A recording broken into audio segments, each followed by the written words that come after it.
శ్రీమాత్రే నమః. మణిద్వీపం. ఈ మణిద్వీపం అని ప్రతిరోజు మన మనసులో తలుచుకున్నంతలోనే సర్వ పాపాలు తొలగిపోయి సర్వాభిష్టాలు కలుగుతాయని శాస్త్రంలో చెప్పబడింది. శ్రీ లలితా పరాభట్టారిక త్రిపుర సుందరి దేవి చింతామణి గృహంలో నివసిస్తూ ఉంటుంది. ఈ మణిద్వీపం మణులతో నింపబడి ఉంటుంది. ఈ మణిద్వీపాన్ని వర్ణించడానికి 1000 పడగలగలిగినటువంటి ఆదిశేషుని వల్ల కూడా కాలేదని శాస్త్రంలో చెప్పబడింది. అంతటి ప్రశస్తం ఉన్నటువంటిది ఈ మణిద్వీపం. మరి అంతటి ప్రాశస్త్యం ఉన్నటువంటి ఈ మణిద్వీపేశ్వరి గురించి, మణిద్వీపేశ్వరి పారాయణ గురించి ఒక అమృత సాగరమే ఉంటుందని, ఆ అమృత సాగరంలో ఒక అణువంతా కాదు పరమాణువంతా అమృతపు బిందువు కావాలనే ఆకాంక్షతో, అమ్మవారి ఆశీస్సులతో ఈరోజు మణిద్వీపేశ్వర పారాయణంలో మణిద్వీపేశ్వరి గురించి, అలాగే మణిద్వీపేశ్వరి పారాయణం గురించి మధ్య మధ్యలో మా స్నేహితురాలైనటువంటి శ్వేతా ముదిరాజ్ చేసుకున్నటువంటి ఈ మణిద్వీపేశ్వరి పారాయణం వివరాలు కూడా చెప్తూ ఉంటానండి. అలాగే మణిద్వీపేశ్వరి పారాయణం ఏ సందర్భంలో చేస్తే ఎటువంటి ఫలితాలు కలుగుతాయి అనే విషయాలను గురించి ఈ వీడియోలో నాకు తెలిసినంత వరకు మీకు తెలియజేసే ప్రయత్నం అయితే చేస్తానండి. ఇందులో ఎటువంటి తప్పులున్నా, దోషాలున్నా క్షమించండి. అలాగే తెలియకుండా ఏదైనా చెప్పినట్లయితే వాటిని నేను కరెక్షన్ చేసుకుంటాను. సో అందుకోసమని కమెంట్ సెక్షన్లో కమెంట్ కూడా చేయండి. అతి శక్తివంతమైనది మణిద్వీపం. దివ్యలోక వాసిని అయి, సర్వలోక సంరక్షకురాలై, సర్వ మృత్యు భయాలను పోగొట్టే మాత, అతి భయంకర సర్వ బాధలను నివారించే తల్లి, లలితా బాల దుర్గా శ్యామల ఆకృతిగా, గంగా భవాని గాయత్రి స్వరూపినిగా, లక్ష్మీ పార్వతీ సరస్వతి రాజరాజేశ్వరి దేవిగా దర్శనమిచ్చే కరుణించే తల్లి మణిద్వీపేశ్వరి. కాలి చిటికన వేలు దగ్గర నుండి తల వరకు నవరత్నాలతో బంగారు ఆభరణములను ధరించి నిత్యం 16 సంవత్సరాల వయసులో ఉన్నటువంటి మహాదేవుడితో పంచబ్రహ్మలు ఉన్నటువంటి మంచము పైన నివసిస్తుంది మణిద్వీపంలో అమ్మవారు. సర్వలోకంలో కొలువై ఉంటుందని మణిద్వీప వర్ణన చదివిన వారికి, విన్నవారికి, అలాగే పూజ చేసిన ప్రతి ఒక్కరికి తెలిసి ఉంటుంది. మణిద్వీపం ఎంత గొప్పదంటే కైలాసం కంటే చల్లనైనది, వైకుంఠం కంటే హంగులున్నది, గోలోకం కంటే పుణ్యప్రదమైనది, సర్వలోకాలలో సర్వోత్తమమైనది ఈ మణిద్వీపం. ఈ మణిద్వీపం 18 ప్రాకారాలతో కలిసి ఉన్నటువంటి మహాద్వీపం. సృష్టిని కాపాడడానికి గొడుగు రూపంలో నీడనిస్తూ ఉంటుంది. ఈ నీడలోనే అఖిలాండ బ్రహ్మాండాలన్నీ కూడా చల్లగా కాపాడబడి మహాదేవిచే పరిపాలించబడుతున్నాయి. మణిద్వీపంలో చింతామణి గృహంలో పంచబ్రహ్మలు ఉన్నటువంటి మంచము ఉంటుంది. ఆ మంచము పైన అమ్మవారు కామేశ్వరుడు తూర్పు దిశగా కూర్చుంటారు. ఆగ్నేయ దిశగా చతుర్ముఖ బ్రహ్మ ఒక కోడుగా ఉంటే, నైరుతి దిశగా శ్రీ మహావిష్ణువు ఒక కోడుగా ఉంటాడు. వాయువు దిశలో ఉండే కోడు రుద్రుడు, ఇక ఈశాన్యంలో ఉన్న కోడుగా సాక్షాత్ మహేశ్వరుడు ఉంటాడు. ఈ మంచము 4 కోళ్లను కలుపుతూ సదాశివుడు ఆచ్ఛాదనగా ఉంటాడు. ఈ సదాశివుని పర్యంకం పైన మహాకామేశ్వరుడు 16 సంవత్సరాల వయస్సులో నిత్య యవ్వనంగా కనిపిస్తారు. ఆయన ఎడమ తొడపైన భువనేశ్వరి మాత కూర్చొని ఉంటుంది. ఇప్పుడు కాసేపు శ్వేత గారు సింపుల్ అండ్ డెడికేట్గా చేసుకున్నటువంటి మణిద్వీపేశ్వర పారాయణ, అలాగే ఉద్యాపనం గురించి మనం ఇప్పుడు వీడియోలో చూసేద్దామండి. నేను శ్రీమతి సరిత గారి దగ్గర మణిద్వీపేశ్వరి పారాయణ సంకల్పం తీసుకున్నానండి. ఆవిడ ఎలాగైతే ఇచ్చింది అదే పద్ధతిలో నేను మణిద్వీపేశ్వరి పారాయణ 9 వారాలు అయితే చేసుకున్నానండి. ఆ 9 వారాలు చేసుకున్నప్పుడు మా సంకల్పంలో ఎలా ఉందంటే, ఎవరైనా కొత్త వారు ఒక్కరైనా ఉండాలి అనేది నియమం కదండి మణిద్వీపానికి. అలా నేను ఒక్కరిననే అనుకున్నాను. కానీ అమ్మ కరుణించి దాదాపుగా 13 మంది కొత్త వాళ్ళు, అలాగే పాత వాళ్ళు చాలామంది, ఇంచుమించుగా 60-70 మంది అయితే పారాయణంకు వచ్చారు. కొంతమంది పిలిచిన వాళ్ళు, కొంతమంది పిలవకుండా కూడా చాలామంది వచ్చారండి. చాలా వైభవంగా జరిగింది మణిదీపవర్ణ పారాయణ. అందులో ఒక భాగంగానే ఈ శ్వేత గారు కూడా నా దగ్గర నుంచి ఈ సంకల్పం అనేది తీసుకున్నారు. ఈ మణిదీపేశ్వర పారాయణ ఆమె కూడా 9 వారాలైతే దిగ్విజయంగా చేసి ఉద్యాపన చేస్తున్నారండి. ఉద్యాపనకు అమ్మవారిని ఎంతో అందంగా అలంకరించారండి. అలాగే ప్రతి వారం ఒక్కో రకం పూలను 32 పూలను అయితే సమర్పించారు. అందులో భాగంగానే ఈ వారం అయితే అమ్మవారికి కమలాలతో చక్కగా అలంకరించి పూజ చేశారండి. ముందుగా పసుపు గణపతిని అలాగే పసుపు గౌరీదేవిని పూజించి ఆ తర్వాత సామూహికంగా మణిదీపేశ్వరి అష్టోత్తర శతనామాలు పఠిస్తూ ఉండగా శ్వేత పసుపు అక్షంతలతో అలాగే కుంకుమార్చన కూడా చేశారండి. ఓం సహస్రకోటి సహస్ర సూర్య సమాభాసాయ నమః.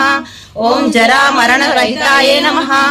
ఓం నారద తుంబుర సకల మునిగణ వందితాయ నమః.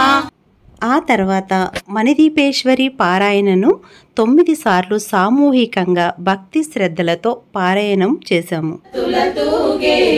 శివ కవితేశ్వరి శ్రీ చక్రేశ్వరి మణిద్వీపవర్ణన చదివిన చోట తిష్ట వేసుకొని కూర్చునునంట కోటి శుభాలను సమకూర్చుటకై శివ కవితే కూర్చుటకై భువనేశ్వరి సంకల్పమే జనించే మణిద్వీపము దేవదేవుల నివాసము అది మనకు కైవల్యము అది మనకు కైవల్యము.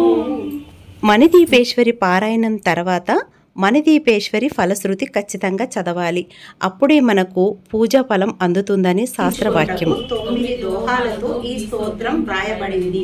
అమ్మకు నవసంఖ్య ఇష్టం కాబట్టి దీనిని 9 పర్యాయములు ప్రతిరోజు చదివిన ప్రతి మనిషి ధరించవచ్చును. దీనిని శుక్రవారం నాడు పూజా విధాన ప్రకారం పూజించి 9 మార్లు పారాయణం లేదా గానం చేసిన ధన కనక వస్తు వాహనాది సంపదలు కలిగి భక్తి జ్ఞాన వైరాగ్య సిద్ధులతో ఆయురారోగ్య ఐశ్వర్యాలతో తులతూగి చివరకు మణిద్వీపం చేరగలరు. గృహ ప్రవేశ సమయంలో పారాయణ చేస్తే భూత ప్రేత పిశాచాది దుష్ట గ్రహాలన్నీ పారిపోతాయి, జయం లభిస్తుంది. ఇంతటి మహోత్తమ విషయాలు ఎందునూ లేవని ఇది శాస్త్రవాక్యము. మణిద్వీప స్తోత్రాన్ని కూడా చదివామండి. మణిద్వీపేశ్వరి భావనే మహా సౌభాగ్యం, మణిద్వీపానికి సౌందర్యం గంధర్వ కళాగానాలు. ఓం శివేశి శివేశి, ఓం మహామహేషి మహేషి.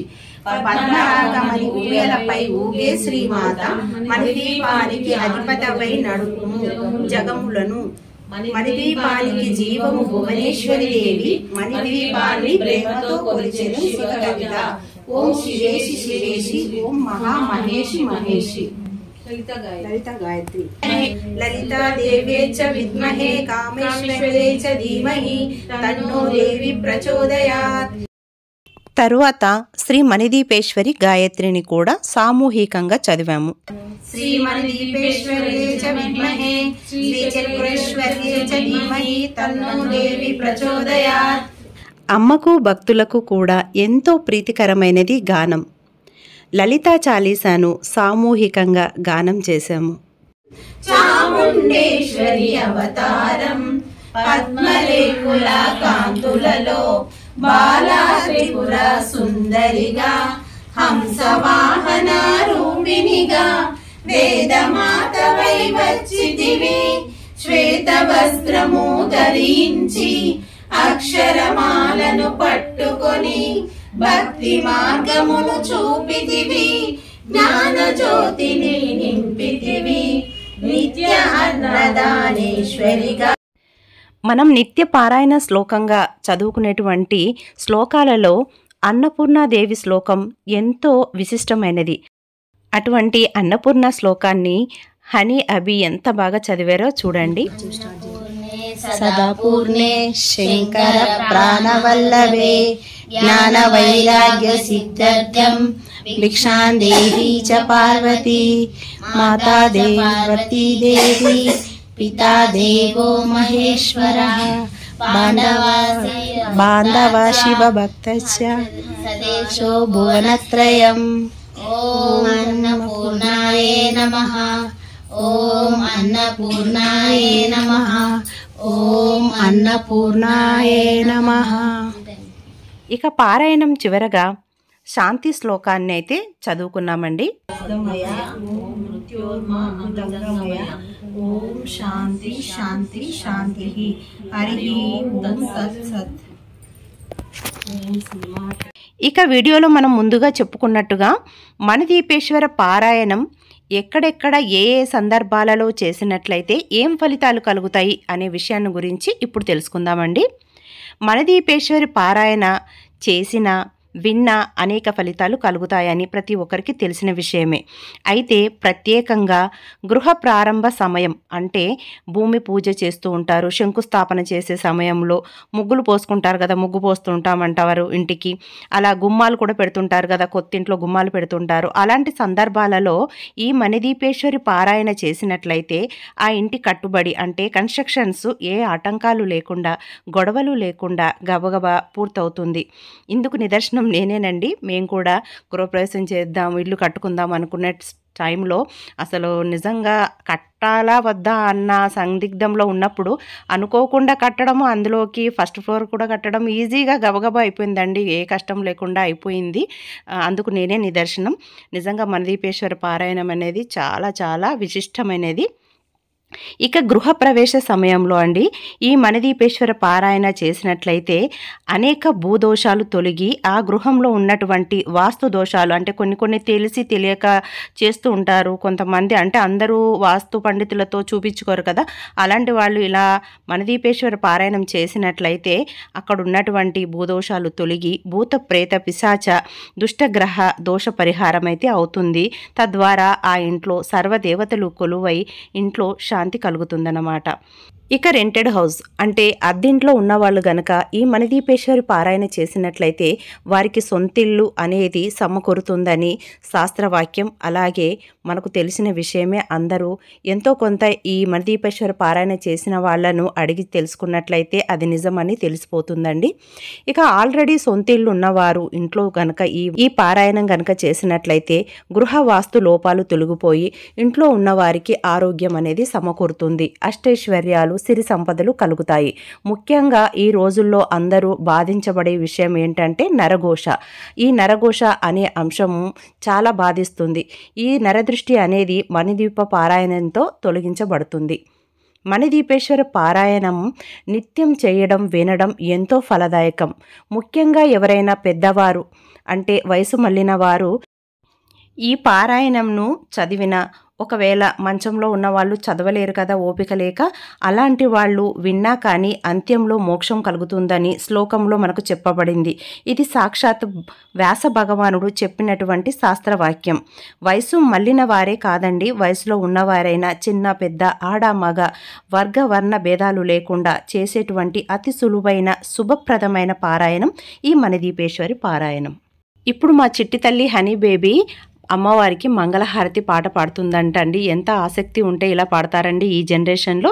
అందుకనే బ్రేక్ అండి, ఒకసారి అమ్మవారి హారతి పాటను విందాము, వీలైతే నేర్చుకుందాం కూడా. నాకు కూడా ఇది కొత్తగానే అనిపించిందండి. శ్రీ మహాలక్ష్మి మంగళహారతి మా మహాలక్ష్మి మా మహాలక్ష్మి. ఎప్పుడు హరిపురమేనా తల్లి, ఎప్పుడు హరిపురమేనా తల్లి. మా ఇంటికొక పరిరామమ్మ, పసుపు కుంకుమ పూలు గాజులు వాయనమిచ్చి కొలిచేమమ్మ.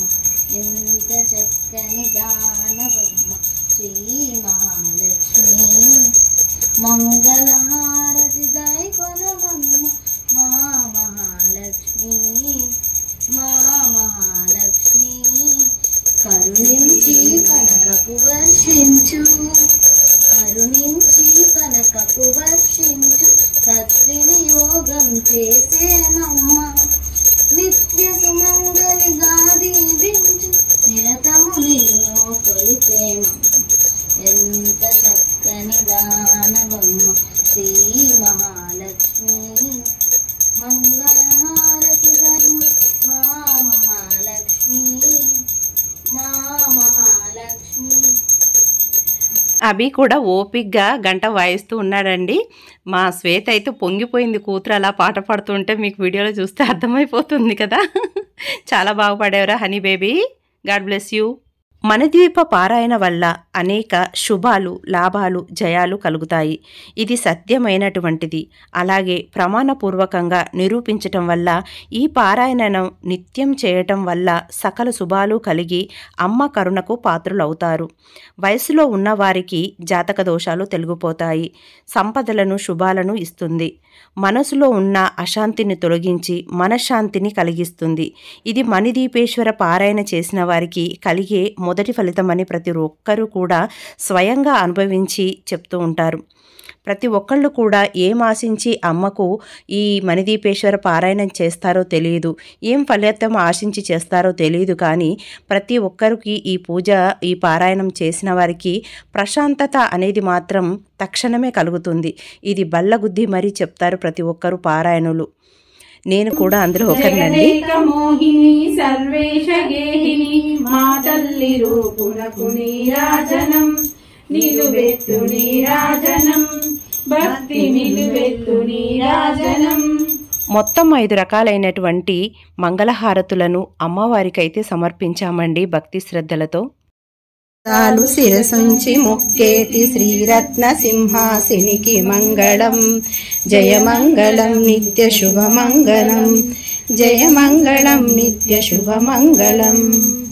నిజంగా మణిదీపేశ్వరి పారాయణ చేసేటప్పుడు ఏం వచ్చినా ఫలితం రాకపోయినా, పారాయణకు సంబంధించిన పనితో ఎంత అలసిపోయినా, చేత కాకపోయినా కూడా ఈ మణిదీపేశ్వర పారాయణ చేసినంతసేపు అలాగే పూజ చేసేటప్పుడు ఆ పీఠమును, ఆ పీఠంలో ఉన్న అమ్మను అలా చూస్తూ ఉంటే ఆహా ఎంత అందంగా, ఎంత ప్రశాంతంగా అనిపిస్తుందంటే అమ్మకు సమర్పించిన ఆ పూల యొక్క పరిమళాలతో మనసుకు ఎంతో హాయి. అమ్మకు సమర్పించిన 9 దీపాల కాంతులలో, ఆ పూల వరుసలలో మనం కూడా అక్కడే ఉన్నట్టు ఆ మణిదీపం రూపంలో మనము ఆ ద్వీపంలో తిరుగుతున్నామేమో అనే ఆనందం అయితే ఖచ్చితంగా పొందుతాము అనిపిస్తుంది ఆ మణిదీపం మనస్సుతో చదివినట్లయితే. ఇది ఎవరికి వాళ్లే అనుభవించి తెలుసుకోవాల్సిందండి. ఒకరు చెప్తే తెలీదు. పైగా వెటకారపు నవ్వులు, మాటలు కూడా వస్తాయి అజ్ఞానిల నోటి నుంచి. ఇది అనుభవించాలంటే కూడా అమ్మ దయ, కరుణ, కటాక్షాలు ఖచ్చితంగా ఉండాలి. ఓం శ్రీమాత్రే నమః. అమ్మవారిని గురించిన తలంపులు నిరంతరం మనలో ఉన్నట్లయితే అమృతం సముద్రం ఒడ్డుకు చేరినట్లే అని. ఎక్కడ కూర్చున్నా, ఏం చేసినా కానీ అమ్మ మన మనస్సులో మెదులుతూ ఉంటే చింతామణి గృహానికి మనం చేరినట్లే అని మనకు చాగంటి కోటేశ్వర గారు చాలా చక్కగా వివరించారు. కళ్ళకు కట్టినట్టుగా, అజ్ఞానాన్ని పోగొట్టేటట్టుగా. ఇంతకు మించిన నిదర్శనాలు ఇంకా ఏముంటాయండి మణిదీపేశ్వర పారాయణం గురించి. ఓం శ్రీమాత్రే నమః. అమ్మవారి పూజలు, పారాయణలు, నైవేద్యాలు, మంగళహారతులు అన్నీ సమర్పించిన తర్వాత వచ్చిన వారికి కడుపు నిండా భోజనం పెట్టిన తర్వాత మనము ఇచ్చేటువంటి వాయనాలు ఏవైతే ఉంటాయో అవి మనము సవ్యంగానే ఇవ్వాలంటండి. ఖచ్చితంగా వచ్చిన వారికి ఏది మిస్ అవ్వకుండా ఇచ్చినప్పుడే వాళ్ళు కూడా అన్నీ తీసుకొని సంతృప్తి చెంది ఆశీర్వదిస్తారంట. ఎందుకు అనంటే ఒకరికి ఇచ్చిన దాంట్లో ఇంకొక దాంట్లో మిస్టేక్ అయినా ఏదైనా చిన్నబుచ్చుకుంటారు. ఆ చిన్నబుచ్చుకోకుండా ప్రతి ఒక్కటి ఖచ్చితంగా మనము ఇచ్చే ఏర్పాట్లు అయితే చేసుకోవాలండి. అమ్మకి ఇష్టమైనటువంటి తాంబూలంలో దక్షిణ చాలా ఇంపార్టెంట్ అండి. ఎందుకంటే శుక్రవారం అని కొంతమంది ఆ డబ్బులను బయటికి ఇవ్వకూడదు అనే ఉద్దేశంతో ఇవ్వరు. అలాగే పసుపు కొమ్ము గౌరీదేవి స్వరూపం అని, అందుకనే శుక్రవారం పూట మేము బయటికి పంపమండి అని అంటూ ఉంటారు. ఎంత ఇస్తే మనకు అంత అమ్మ ఇస్తుంది కదండి. వచ్చింది మరి మహాలక్ష్మి అనే భావన చేసి ఈ తాంబూలాన్ని ఇస్తాం కదా. మరి అలాంటప్పుడు అమ్మకి ఇస్తే మనకు కలుగుతుందా, పోతుందా? చేసేదే అమ్మవారి పూజ. అమ్మవారు సంతోషించి మనకు వరాల జల్లు కురిపించాలని చేసేదే అమ్మవారి పూజ. అందుకోసమనే నిస్సందేహంగా పసుపు, కుంకుమ, పూలు, గాజులు, పసుపు కొమ్ములు, పోక, చెక్క, ఖర్జూర పండు, దక్షిణ తాంబూలాలు, వీలైతే చీర, రవిక, ఎండు కొబ్బర్లు, అమ్మవారి పుస్తకం, ఇంకా ఏదైనా లోపం ఉన్నా లేదా ఉన్నట్టు అనిపించినా కానీ మనకు ఒక చిన్న రెమెడీ అయితే ఉందండి మన ధర్మంలో. అవేంటంటే పసుపు అక్షింతలు వేసినట్లయితే అందులో ఏది లోపించినా కూడా మనకు అది పూర్తి చేసినట్లేనంట. అందుకనే అన్నీ ఉన్నా కానీ కొన్ని పసుపు అక్షింతలను వేయటం చాలా శ్రేయస్కరం. మనం ఒక్కొక్కసారి హడావుడిలో మర్చిపోతాం కదా, అలాంటి లోపాలు జరగకూడదు అనే ఉద్దేశం ఉన్నవారు ఇలా అక్షింతలు వేసినట్లయితే మనకి ఏ లోపం అనేది ఉండదంటండి. అందుకోసమనే అలా అక్షింతలు వేయాలి. ఇంకా విశేషంగా తాంబూలంలో ఉంచాల్సినవి మరొకటి శనగలు. మరి అసలు నానబెట్టిన శనగలను శ్రావణ మాసంలో మంగళగౌరీదేవి పూజలలో ఖచ్చితంగా ఇస్తారు. మరి ఎందుకో అది మీకు తెలుసా అండి? శనగలంటే గురువుకు ఎంతో ప్రీతికరం, బుద్ధిని ప్రచోదనం చేస్తారు. ఈ శనగల్ని అమ్మవారికి కానీ గురువుకు కానీ సమర్పించి ఎవరైతే తింటారో వారి పిల్లలకు వారికి మధ్య మంచి సఖ్యత కలుగుతుంది. అలాగే పిల్లలకు పెద్దలకు మధ్య ప్రేమభావం, ప్రేమ వాతావరణం అనేది కలిగి ప్రశాంతత చేకూరుతుంది. పిల్లలు మొండితనం మానేసి పెద్దలు చెప్పినట్లు విని సన్మార్గంలో నడిచే అవకాశం ఈ శనగలు సమర్పించటం వల్ల ఉంటుందండి. అలాగే మనకు జీవితంలో చాలామంది గురువులే ఉంటారు. అలాగే జాతకంలో కూడా 2 గురువులు ఉంటారు. వారు బృహస్పతి గురువు, శుక్ర గురువు. ఈ 2 గురువుల అనుగ్రహం కలిగితే జీవితం చాలా సుఖమయంగా ఉంటుంది. ప్రత్యేకంగా భర్తతో ఆనందంగా ఉండాలనే వారికి శుక్ర గురువు యొక్క అనుగ్రహం తప్పక కలగాలి అనుకునేవారు ఈ శనగలను సమర్పించాలి. అందుకే శనగలను శ్రావణ మంగళ గౌరీ వ్రతంలోనూ శ్రావణ మాసంలోనూ సమర్పిస్తూ ఉంటారు. బృహస్పతికి సమర్పించినట్లయితే పిల్లలు చక్కగా వృద్ధిలోకి వస్తారు. ఈ 2 కావలసింది, మన ఆడవాళ్ళకు కావాల్సింది పిల్లలు, భర్త, సౌభాగ్యం, కుటుంబం చల్లగా ఉండడం కోసమే కదా. అందుకే శ్రావణ మాసంలో ఈ శనగల వాయనం అనేది ఇస్తూ ఉంటారు. అంతేకాదండి, ఈ శ్రావణ మంగళవారాలలో కానీ శ్రావణ శుక్రవారాలలో కానీ శ్రావణ మాసంలో ఇచ్చేటువంటి ఈ శనగలకు మరొక విశేషం ఏంటంటే ఇచ్చేవారు శ్రావణ గౌరీయే, పుచ్చుకునేవారు కూడా శ్రావణ గౌరీయే. ఎవరు ఇచ్చి పుచ్చుకున్నా కానీ వారికి ఈ శనగల ద్వారా బృహస్పతి యొక్క అలాగే శుక్ర గురువు యొక్క అనుగ్రహం తప్పక కలిగి ఇల్లు అనేది సుఖశాంతులతో వర్ధిల్లుతుంది. ఇదంతా ఎందుకు చెప్తున్నానంటే ఏదైనా మనము పని చేసేటప్పుడు మనసా వాచ చేయాలి. అలా మనస్ఫూర్తిగా చేయాలంటే దాని గురించి పూర్తిగా అవగాహన కలిగినప్పుడే మనం మనస్ఫూర్తిగా చెప్పగలుగుతాం, చేయగలుగుతాం కూడా. ఇది కూడా ఇప్పుడు తెలిసినప్పుడు మీరు ఇచ్చేటటువంటి భావన వేరే ఉంటుంది. ఏదో మొక్కుబడిగా ఇచ్చామా లేదా అన్నది తెలియక ముందు చేస్తారు. అందుకే తెలిసి చేస్తే బాగుంటుందనే ఉద్దేశంతో ఈ సందర్భంగా శనగల గురించి అయితే నేను వివరించానండి. మణిదీపేశ్వరి పారాయణ పూజ అంతా సవ్యంగా జరిగిందండి. కానీ శ్వేతకి లోపల కాస్త భయం అయితే ఉంది. ఎందుకనంటే శ్వేత నా దగ్గర ఈ మణిదీపేశ్వర పారాయణం వాయనం తీసుకుందని చెప్పాను కదండి. ఇది సంకల్పంతో తీసుకుందనమాట. ఈ సంకల్పంలో భాగంగా ఎవరికైనా ఒకరికి కొత్త వారికి ఈ వాయనం ఇచ్చి వారి చేత పూజ చేయించాలి. సో అందుకోసమని ఈవిడ కూడా ఎవరికైనా కొత్త వారికి ఇవ్వాలి. అలా వాయనం తీసుకోవడానికి ఒకరు వస్తానని చెప్పారండి. కానీ ఆవిడ ఫోన్ చేసేసి నేను సాయంత్రం వస్తానండి, ఇప్పుడు కుదరదు అని చెప్పగానే లోపల భయం అయితే మొదలైందండి. కానీ అమ్మ ఏదైనా తన బిడ్డలకు లోటు చేయకుండా చూస్తుంది కదా. ఎందుకంటే మనస్ఫూర్తిగా చేయాలనే సదుద్దేశంతో ఉన్నప్పుడు అన్ని సవ్యంగానే నడిపిస్తుంది అమ్మవారు. అందుకు నిదర్శనంగా అనుకోకుండా ఆ టెన్షన్ పోగొట్టే ఒక అద్భుతం అయితే చేసింది. ఇక శ్వేత ఆనందానికి అవధులైతే లేవండి. అమ్మ కరుణించింది అని అనడానికి ఇదే నిదర్శనం అక్క అని తెగ సంతోషపడిపోయిందండి.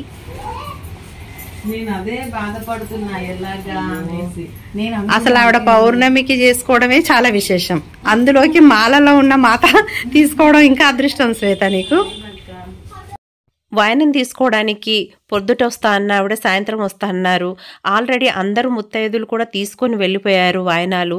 ఇప్పుడు సాయంత్రం రాకపోతే ఏంటి నా పరిస్థితి, నా వాయనం అలాగే ఉండిపోతుంది కదా అని తెగ టెన్షన్ పడిపోయిందండి. ఎలా అని అసలు ఆమెకు పూజ చేసుకున్నది మనసున పట్టలేదు.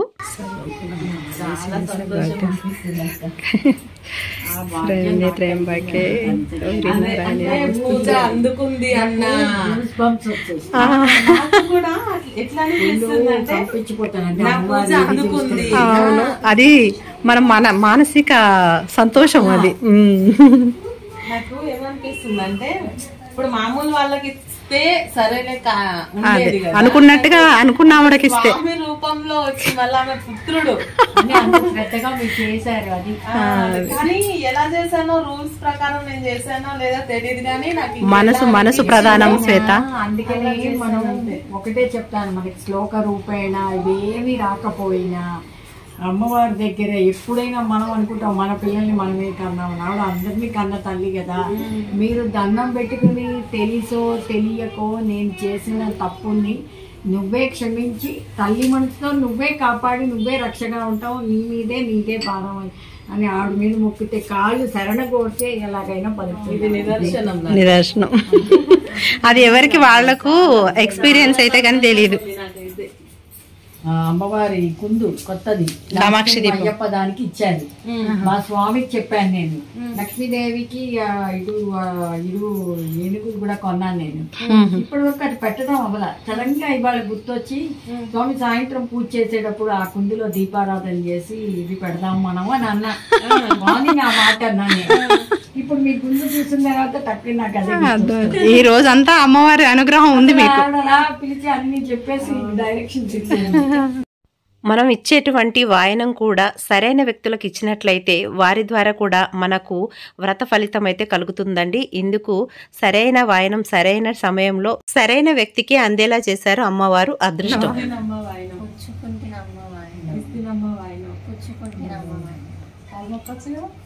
అమ్మవారే అనుకోవాలి వచ్చింది.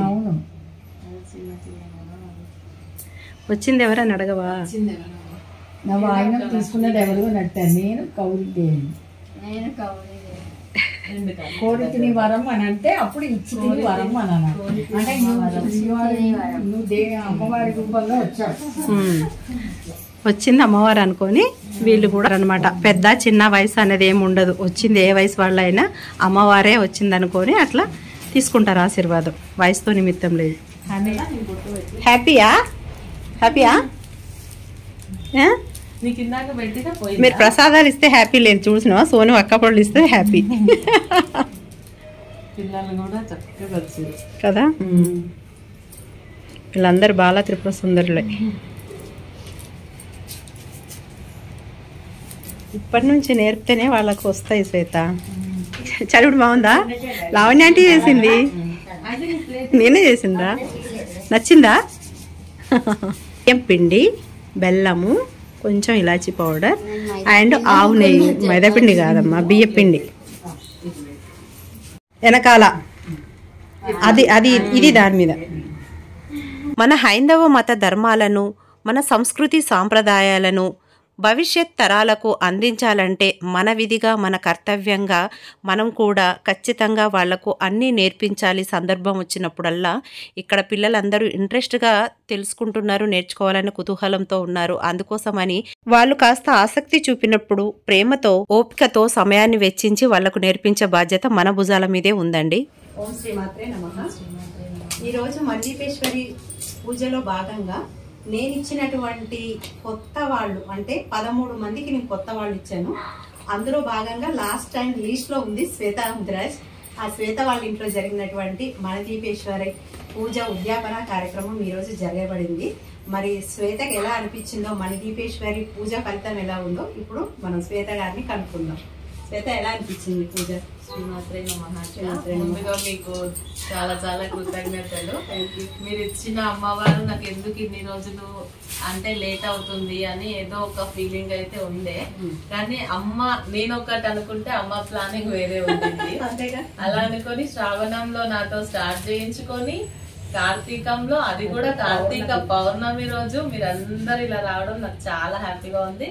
మళ్ళీ అందులో తాంబూలం సాక్షాత్తు అయ్యప్ప స్వామి కుమారస్వామి స్వీకరించడం నాకు ఇంకా చాలా సంతోషంగా ఉంది. అమ్మవారి అనుగ్రహం సంపూర్ణంగా కలిగింది. నేను పూజ ఎలా చేశానో నాకు తెలీదు, నాకు ఏది అనిపిస్తే అలా చేశాను. కానీ అమ్మ స్వీకరించిందని నాకు నిరూపణ అయ్యింది. చాలా ఏదైనా కోరుకున్నావా? అదైందా? ఉంది ఇంకా ఇంకా ఉంది పెండింగ్ ఉంది. సరే, ఏదేమైనా తృప్తి అయితే తృప్తి ఉంది. అమ్మ యాక్సెప్ట్ చేసింది. అంటే ఎలా చేసినా చాలు, భక్తి ప్రధానం అనేది పూజా విధానం కాదు, అందులో భక్తి ప్రధానం అనేది తెలిసింది. అందుకే ఎవరు భయపడకండి. వనద్వీపేశ్వరి పూజ మీకు ఎలా చేయాలనిపిస్తే అలా చేసుకోండి. 9 సార్లు చదువుకోండి వనద్వీప వందన. అమ్మ ఎలాగైనా మనని చల్లగా చూసుకుంటది, అమ్మే కాపాడుకుంటది. అమ్మ దయ ఉంటే అన్నీ ఉన్నట్టే. అలాగే నేను నెక్స్ట్ టైము మణిద్వీప వర్ణన వీడియో కనుక చేసినట్లయితే అందులో మణిద్వీపం అంటే ఏంటి, అందులో ఏ ఏ దేవతలు ఎలా కొలువై ఉంటారు అనే విషయం గురించి అయితే సమగ్ర సమాచారాన్ని సవివరంగా వివరించడానికైతే సిద్ధంగానే ఉన్నానండి. మరి మీకు కూడా ఇంట్రెస్టింగ్గా అనిపించినట్లయితే ఓం శ్రీ మాత్రే నమః అనేది కమెంట్ సెక్షన్లో కమెంట్ చేయండి. మీరు పెట్టిన దాన్ని బట్టే నేను ఆ వీడియో చేయడానికైతే ట్రై చేస్తాను. ఓం శ్రీ మాత్రే నమః. చూశారు కదండి, కార్తీక పౌర్ణమి రోజు చేసినటువంటి మణిద్వీపేశ్వరి పారాయణను ఏ ఏ సందర్భాలలో ఎక్కడెక్కడ చేస్తే ఎటువంటి ఫలితాలు కలుగుతాయి అనే విషయాలను గురించి, శనగలు పంచటం వల్ల కలిగే ప్రయోజనాల గురించి, అలాంటి విషయాలన్నీ కూడా మీకు ఎంతో యూస్ఫుల్ అవుతాయనే ఉద్దేశంతో అయితే పెట్టానండి. ఇక ఈ వీడియో కనుక మీకు నచ్చినట్లయితే తప్పక లైక్ చేయండి, షేర్ చేయండి. అలాగే కొత్త వారైతే మన హైదరాబాదీస్ ఆల్ మిక్చర్ ఛానల్ని సబ్స్క్రైబ్ చేసి బెల్ బటన్ని ఎనేబుల్ చేయండి. అలా బెల్ బటన్ని ఎనేబుల్ చేయటం వల్ల నేను చేసేటువంటి వీడియోలు ముందుగా మీకు నోటిఫికేషన్ ద్వారా వస్తాయి. అందరూ బాగుండాలి, అందులో మనం ఉండాలి. సర్వే జన సుఖినో భవంతు. స్వస్తి.